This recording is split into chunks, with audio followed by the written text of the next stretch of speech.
Praise the Lord. தேவன் பேசுவாரா? கடந்த எபிசோடில் தேவன் பேசுவார் என்றும் தேவன் யார் எந்த நேரத்தில் பேசுவார் என்றும் பார்த்தோம். இன்றைக்கு தேவன் யாரோடு பேச மாட்டார். பேசுகிற தெய்வம்தான், ஆனால் சில நேரங்களில் தேவன் நம்மோடு பேசுவதில்லை. இன்றைக்கி ஒரே மனிதனுடைய வாழ்க்கையிலிருந்து ஏன் அவனோடு தேவன் பேசவில்லை என்கிறதுக்கு பல காரணங்களை பார்க்க போகிறோம். நம்முடைய வாழ்க்கையில் இப்படிப்பட்ட காரியங்கள் இருக்குமானால் தேவன் நம்மோடு கூட பேசுவது கடினமான ஒரு காரியம். உங்களுக்காக 1 சாமுவேல் 28ஆம் அதிகாரத்தில் 6ஆம் வசனத்தை வாசிக்கிறேன். சவுல் கர்த்தரிடத்தில் விசாரிக்கும்போது கர்த்தர் அவனுக்கு சொப்பனங்களிலாவது ஊரிமினாலாவது தீர்க்க தரிசனங்களினாலாவது மறு உத்தரவு அருளவில்லை. அதாவது எந்த விதத்திலும் அவனோடு பேச மாட்டேங்கிறார். ஆனால் அவன் பேசினான். அவன் ஆண்டவரோடு பேசுகிறான். ஆனால் ஆண்டவர் அவனோடு பேச மறுக்கிறார். நாம் அநேக நேரங்களிலே அநேகருடைய வாழ்க்கையில் நாம் பேசுகிறோம். ஆனால் நாம் எதிர்பார்த்த பதில் கிடைக்காமல் தேவன் ஏன் மௌனமாக இருக்கிறார், தேவன் ஏன் என்னோடு கூட பேசவில்லை என்கிற ஒரு கேள்வி நமக்குள்ளே வருகிறது. இன்றைக்கு இந்த சவுலுடைய வாழ்க்கையிலிருந்து பல காரியங்களை உங்களோடு கூட நான் பகிர்ந்து கொள்ள போகிறேன். முதலாவது, அவன் செய்த காரியம் என்ன? 1 சாமுவேலின் புத்தகம் 13ஆம் அதிகாரத்தில் அதுக்கு முன்பாகவே சாமுவேல் சொல்லுகிறார், நான் வருமளவும் எனக்காக 7 நாள் காத்திரு என்று. நான் வருமளவும் காத்திரு என்று சொல்லுகிறார். அப்படி சொன்ன பின்பு அந்த சொன்ன நாளில் குறித்த நேரத்துக்கு சாமுவேல் போகவில்லை. ஆனால் இவன் காத்திருந்தது உண்மைதான். 7 நாள் அளவும் இந்த சாமுவேல் வருவதற்காக காத்திருந்தது உண்மைதான். 13ஆம் அதிகாரம் 1 சாமுவேல் 13ஆம் அதிகாரம் 8ஆம் வசனம், அவன் தனக்கு சாமுவேல் குறித்த காலத்தின்படி 7 நாள் மட்டும் காத்திருந்தான். சாமுவேல் கில்காலுக்கு வரவில்லை. ஜனங்கள் அவனை விட்டு சிதறி போனார்கள். அப்பொழுது சவுல் சர்வாங்க தகன பலியும் சமாதான பலிகளையும் என்னிடத்தில் கொண்டு வாருங்கள் என்று சொல்லி சர்வாங்க தகன பலியை செலுத்தினான். அப்படி அவன் செலுத்தின போது சாமுவேல் உள்ளே நுழைகிறான்னு பார்க்குறோம். வந்ததுக்கப்புறம் சாமுவேல் கேட்குறாரு, ஏன்ப்பா இப்படிலாம் செஞ்ச அப்படின்னா, நீர் வர்றதுக்கு நேரம் ஆயிடுச்சு, அது மட்டும் இல்லை நான் இன்னும் ஜெபம் பண்ணலை, அதனால் செஞ்சா என்னங்கிற ஒரு துணிகரம் எனக்குள்ளே வந்துருச்சு, எண்ணி துணிந்து செய்தேன் என்று 12ஆம் வசனத்தில் அவன் சொல்கிறான். கில்காலில் பெலிஸ்தர் எனக்கு விரோதமாய் வந்து விடுவார்கள் என்றும் நான் இன்னும் கர்த்தருடைய சமூகத்தை நோக்கி விண்ணப்பம் பண்ணவில்லை என்றும் எண்ணி துணிந்து சர்வாங்க தகனபலியை செலுத்தினேன் என்றான். முதலாவது, அவனுக்கு கொடுக்கப்பட்ட வேலை அல்லாமல் தனக்கு அடாத வேலையில் அவன் தலையிட்டான். பலி செலுத்தக்கூடியது அந்த நாட்களில், பழைய ஏற்பாட்டின் நாட்களில் ஆசாரியர்கள் தீர்க்கதரிசிகள் அவர்கள்தான் செலுத்த வேண்டும். இந்த சாமுவேல் தீர்க்கதரிசியாகவும் இருந்தார், ஆசாரியராகவும் இருந்தார். அந்த சாமுவேல் பலி செலுத்துவதற்கு நான் வருவேன் காத்திரு என்று சொன்னபோது இவன் 7 நாள் காத்திருந்தான். அந்த நாள் முடிகிற வரைக்கும் காத்திருக்க வேண்டும். அவசரப்பட்டு ஜனங்கள் சிதறி போகிறாள். சூழ்நிலை மாறும்போது, ஜனங்கள் மாறும்போது, ஜனங்களை தக்க வைத்து கொள்வதற்காக அல்லது ஜனங்களை ப்ளீஸ் பண்ணுறதுக்காக நம்ம செய்யக்கூடாத காரியங்களை செய்யும்போது தேவன் நம்மோடு கூட பேச மாட்டார். நாம் எதை செய்ய வேண்டுமோ அதை செய்ய வேண்டும். தனக்கடாத வழக்கில் தலையிடுகிறவன் நாயை காதை பிடிச்சி திருகிறவனுக்கு சமமாக இருப்பான்னு பைபிளில் போட்டிருக்கு. முதலாவது அவன் செய்த தவறு, தான் செய்ய வேண்டிய வேலையை மட்டும் செய்யாமல் அடுத்தவர்களுடைய வேலையிலே ஜெபம் பண்ணாதபடினால் தைரியமாய் அதை செய்தான். ஜெபம் பண்ணாதபடினால் அவனுக்கு என்ன வந்தது? துணிகரம் வந்தது. முதலாவது அவன் ஜெபிக்கவில்லை. அப்போ முன்னாடி ஆண்டவர்கிட்ட பேசினான்னு போட்டிருக்கே, பேசினான். ஆனால் எதை செய்ய வேண்டும் எதை செய்யக்கூடாது என்பது ஜெபத்தில் தான் தெரியும். இவன் மட்டும் ஜெபம் பண்ணியிருப்பான்னா கொஞ்சம் பொறுமையாக இருந்திருப்பான். ஐயோ சாமுவேல் வரட்டும், இன்னும் கொஞ்சம் வெயிட் பண்ணுவோம். அவசரப்பட்டு அவன் செய்த காரியம். இன்றைக்கி அநேக நேரத்தில் தேவன் செய்யக்கூடாதுங்கிற காரியத்தை சூழ்நிலை நிமித்தமாக நம்ம அவசரப்பட்டு செஞ்சிடறோம். அது தேவனுக்கு கோபத்தை ஏற்படுத்துகிறது. இரண்டாவதாக அவன் செய்த தவறு என்ன? ஆண்டவர் சொன்னார், அமலேக்கியர்களை வானத்தின் கீழ் இராதபடி சங்காரமாக்குவேன் என்று ஆண்டவர் யோசுவாவிடத்திலே சொல்லியிருந்தார். ரெவித்தீமில் இஸ்ரவேலர்கள் பாளையம் இறங்கின போது இந்த அமலேக்கியர்கள் வழியை சண்டை போட்டாங்க. இது ஆண்டவர் மனசில் வச்சு இவங்களை வானத்தின் கீழ் இருக்க வைக்கக்கூடாது, அவங்கள சுத்தமாக எல்லாரையும் சங்காரம் பண்ணணும்னு ஆண்டவர் ஒரு டைம் வச்சுருந்தார். அந்த வேலையை சவுல் கையில் ஆண்டவர் கொடுத்தார். ஆனால் சவுல் என்ன செய்தான்? யுத்தத்துக்கு போய் அந்த அந்த அந்த ராஜாவை அவன் கொல்லவில்லை. அங்கிருந்த முதல் தரமான ஆடு மாடுகளை பிடிச்சிட்டு வந்துட்டான். தேவன் சொன்னதை முழுசுமாக செய்யாமல் அதை ஆல்ட்ரு பண்ணுறது, தன்னுடைய வசதிக்கு ஏற்றபடி பாதி ஆண்டவர் சொன்னது, பாதி தன்னுடைய கருத்து, பாதி தேவன் சொல்கிறபடி செய்கிறது, பாதி தனக்கு விருப்பமானபடி செய்கிறது. அன்பான கர்த்தருடைய பிள்ளைகளே, நீங்கள் கர்த்தர் சொல்கிறத செய்ய ஆரம்பிக்கிறீங்க, ஆனால் முடிக்கும்போது முழுமையாக அது கர்த்தர் சொன்னபடியே செய்து முடித்திருக்கிறீர்களா? அநேக நேரத்தில் நம்ம ஆவியில் ஆரம்பித்து மாம்சத்தில் முடித்து விடுகிறோம். இந்த சவுல் தாழ்மையோடு கூட தான் ஆரம்பித்தான். நான் பென்யமின் கோத்திரத்தில் எல்லாருடைய வீட்டிலையும் நான் சின்ன ஒரு குடும்பத்தை சேர்ந்தவன் என்றெல்லாம் சொன்னான், தன்னை தாழ்த்தினான். ஆனால் நாட்கள் ஆக ஆக ஆக அவனுக்குள்ளே என்ன வந்துச்சுன்னா, அமலேக்கியர்களை அழிக்கணும்னு ஆண்டவர் சொன்னார், அழிக்க போகிறேன்.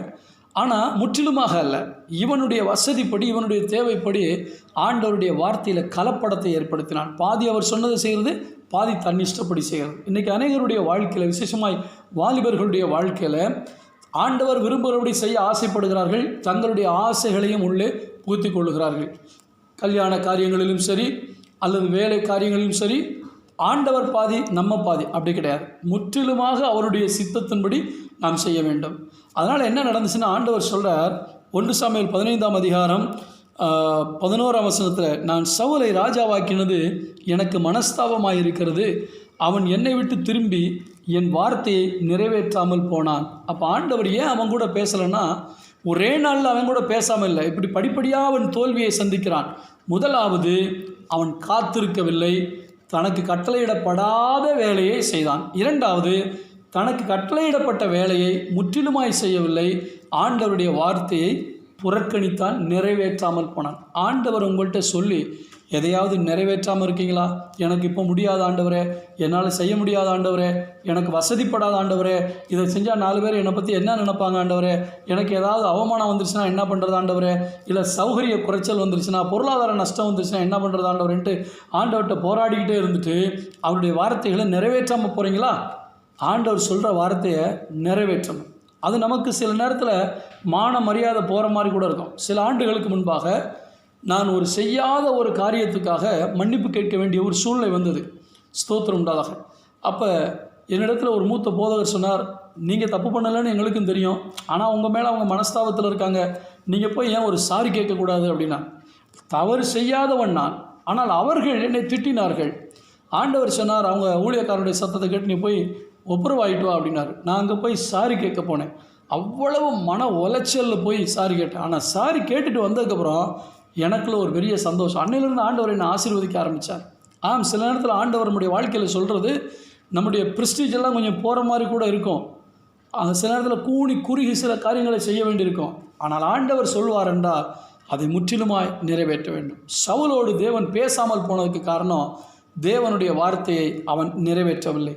அதே 1 சாமுவேல் 15:12 சொல்லப்பட்டிருக்கிறது, அவன் தனக்கு ஒரு ஜெயஸ்தம்பத்தை நாட்டி பின்பு பல இடங்களுக்கு சென்றான் என்று 12ஆம் வசனத்தில் வாசிக்கிறோம். ஆண்டவருடைய நாமத்தை மகிமைப்படுத்த வேண்டுமே தவிர நம்முடைய பெயரை பிரஸ்தாபப்படுத்தக்கூடாது.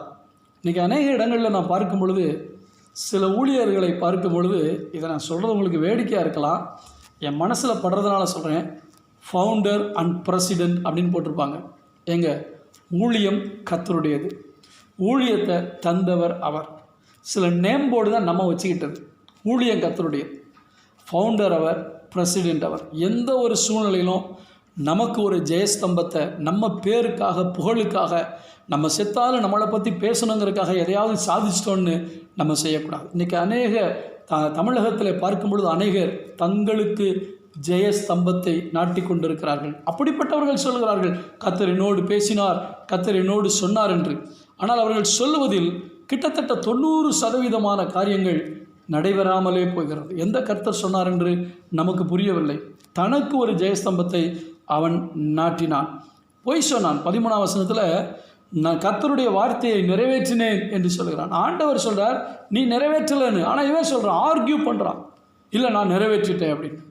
ஸோ ஊழியக்காரன் சொல்கிறார், இல்லைப்பா ஆண்டவர் சொல்கிறார் நீ கர்த்தருடைய வார்த்தையை நிறைவேற்றலை அப்படின்னு. இல்லை நான் நிறைவேற்றிட்டேன். ஆண்டவருடைய வார்த்தையை கேட்டு ஊழியக்காரன் உங்களை கரெக்ட் பண்ணும் பொழுது நீங்கள் அதை ஏற்றுக்கொள்கிறீங்களா, இல்லை ஆர்கியூ பண்ணுறீங்களா, இல்லை உங்களை நியாயப்படுத்துகிறீங்களா? ஆண்டவர் இவங்க கூட பேசாமல் போன காரணம் தன்னுடைய தவறை நியாயப்படுத்தினான். தவறை ஒத்துக்கொள்ள வேண்டும்.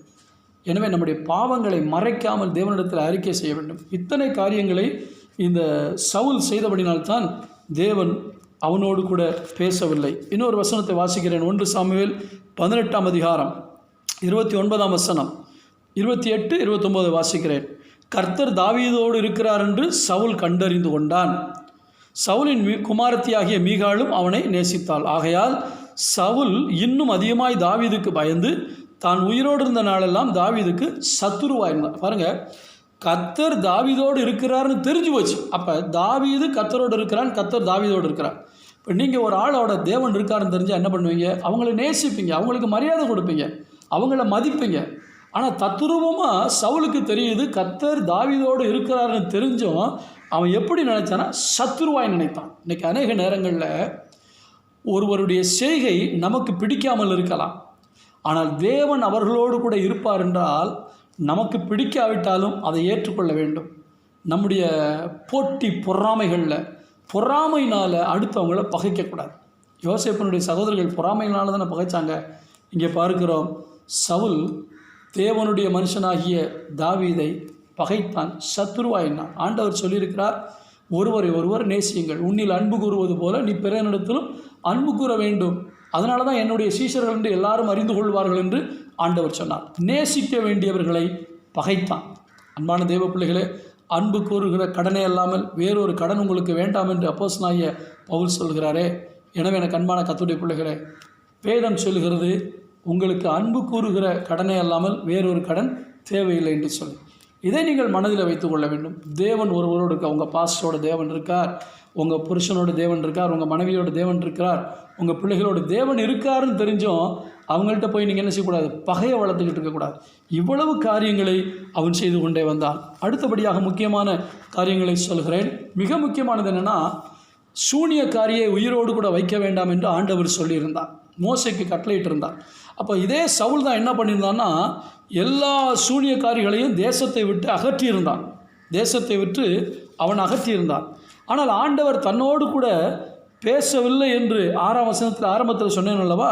இப்போ 7ஆம் வசனத்தை வாசிக்கிறேன். அப்பொழுது சவுல் தன் ஊழியக்காரரை நோக்கி, அஞ்சனம் பார்க்கிற ஒரு ஸ்திரியை தேடுங்கள், நான் அவளிடத்தில் போய் விசாரிப்பேன் என்றார். பாருங்கள், குறுக்கு வழியை தேடுறான். ஆண்டவர் பேசலைன்னு தெரிஞ்ச உடனே சூனியக்காரிகிட்ட போகிறான், அஞ்சனம் பார்க்குற குறி சொல்கிற பெண்கிட்ட போகிறான். அன்றைக்கி அநேக நேரங்களில் தேவ பிள்ளைகள் என்று அழைக்கப்படுகிறவர்கள் ஆண்டவர் பேசலைன்னு தெரிஞ்சமே குறி கேட்குற மாதிரி போகிறாங்க. அந்த ஊழியக்கார்ட்ட போனால் பேசுவாரா, இந்த ஊழியக்கார்ட்ட போனால் பேசுவாரா, ஜோசியக்காரன்ட்ட போனால் பேசுவாங்களா? ஸோ தேவன் பேச மாட்டார் என்று தெரிந்தும் சூனியக்காரிகிட்ட போனான். எதை இடித்து போட்டானோ அதை அவனே மறுபடியும் கட்டுகிறான். பவுல் சொல்கிற கலாத்தியருக்கு எழுதின நிருபத்தில், நான் இடித்து போட்டவைகளே திரும்ப கட்டினால் நான் பிரமாணத்தை மீறுகிறேன் என்று எண்ணப்படுவேன் என்று. எதை விட்டானோ அதை மறுபடியும் செய்யலாம். இவ்வளவு காரியங்கள் செய்தபடினால்தான் ஆண்டவர் சவுலோடு கூட பேசவில்லை. இந்த சவுளுடைய வாழ்க்கையில் காணப்பட்ட காரியங்கள் அனைத்தும் நம்முடைய வாழ்க்கையில் காணப்படுமானால் தேவன் நம்மோடு கூட பேச மாட்டார். ஆனால் மனம் திரும்பினால் தேவன் நம்மோடு கூட பேசுவார். நீங்கள் எப்படிப்பட்ட உணர்வுடையவர்களாக இருக்கிறீர்கள், எப்படிப்பட்ட உள்ளமுடையவர்களாக இருக்கிறீர்கள்? யோசித்து பாருங்கள். ஜெபிப்போமா? நல்ல பிதாவே, நீர் பேசுகிற தெய்வம்தான். ஆனால் நாங்கள் கீழ்ப்படியாமல் போகும்போது, உடைய வார்த்தைகளை நிறைவேற்றாமல் போகும்பொழுது, எங்களுடைய பேர் பிரஸ்தாபத்துக்காக வாழும்போது, நேசிக்கிறவர்களை வெறுத்து பகையை வளர்த்து வாழும் பொழுது, ஆண்டவரே நீர் நியமித்த காரியங்களை செய்யாமல் போகும் பொழுது, நாங்கள் எதை விட்டோமோ அதை மறுபடியுமாய் பின்மாற்றத்தில் போய் செய்யும் பொழுது நீர் எங்கள் மேல் கோபமாய் பேசாமல் இருக்கிறேன். இப்படிப்பட்ட நிலை யாருக்கும் வராதபடி நான் ஜெபிக்கிறேன். உடைய பிள்ளைகள் தொடர்ந்து தேவனோடு ஒப்புரவாகி உடைய சத்தத்தை கேட்கிற பிள்ளைகளாய் மாறுவார்களாக. இயேசுவின் நாமத்தில் பிதாவே, ஆமென். God bless you.